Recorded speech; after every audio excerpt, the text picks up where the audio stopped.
Okay, Letter 44 Volume 2 picks up immediately after Volume 1. There's very little gap in time on this. If you remember from Volume 1, the President newly elected, Stephen Blades, had been made aware on day one that we discovered an alien spaceship out by Jupiter. Now, there's been a previous system put in place by the departing President, Carroll, where he was getting lots of military assets together, he was getting secret funds set up everywhere, and he started lots of wars in the Middle East, etc., to try and make sure that lots of men were trained and combat ready. And he was still trying to control this from behind the scenes. And Blades had a showdown with him and told him where to go.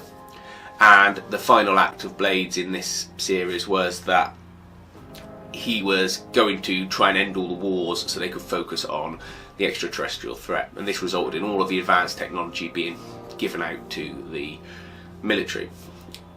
Where first seen in this is someone in the military with all the advanced kit saving their troops in the Middle East, and we see that this is met with applause but also concern by the world's governments, because suddenly the USA has got all this advanced technology from nowhere and they weren't aware of the threat in space.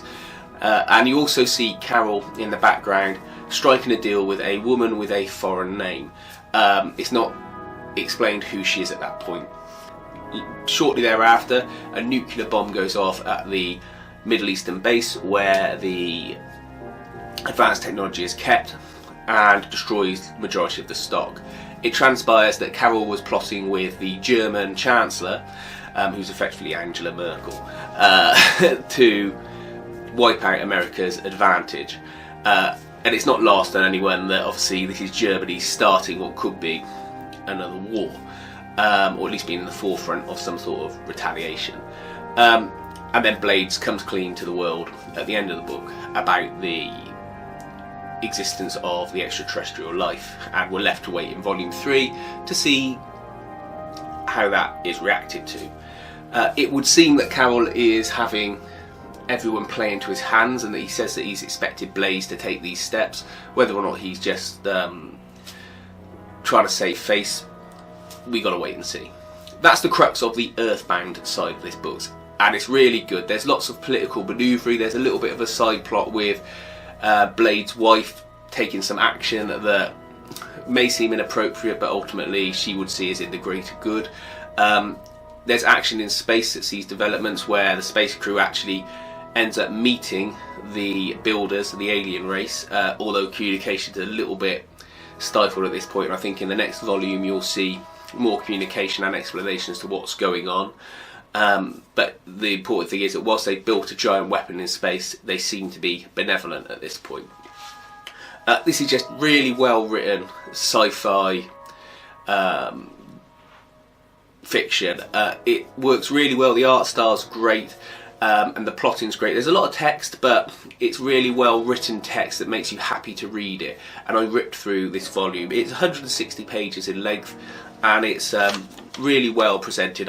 It's got a little shiny cover, and I know that's not a big selling point, it shouldn't matter, but because this is a sort of contained series where we know it ends in volume 6, which is due to come out in a month or so, it's nice to have it in a sort of well presented package, because I like to see it sitting on my shelf in a nice set like that.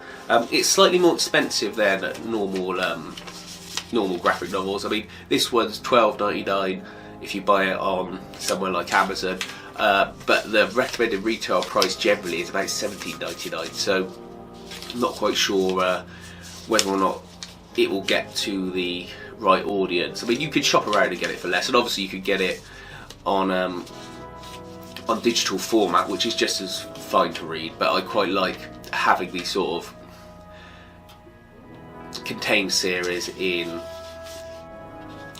a tangible format. Really recommend getting it if you're into sci-fi, or you want something a bit more mature, or you just want something that sort of explores other themes than just superheroes fighting each other. Letter 44 so far has been a really great read, and it continues to impress me with every sort of page turned. I'm going to review each of the other volumes in turn, probably once every fortnight or every couple of weeks, and let you know how the story develops. But if you've got any comments on the book series yourself, please feel free to let me know.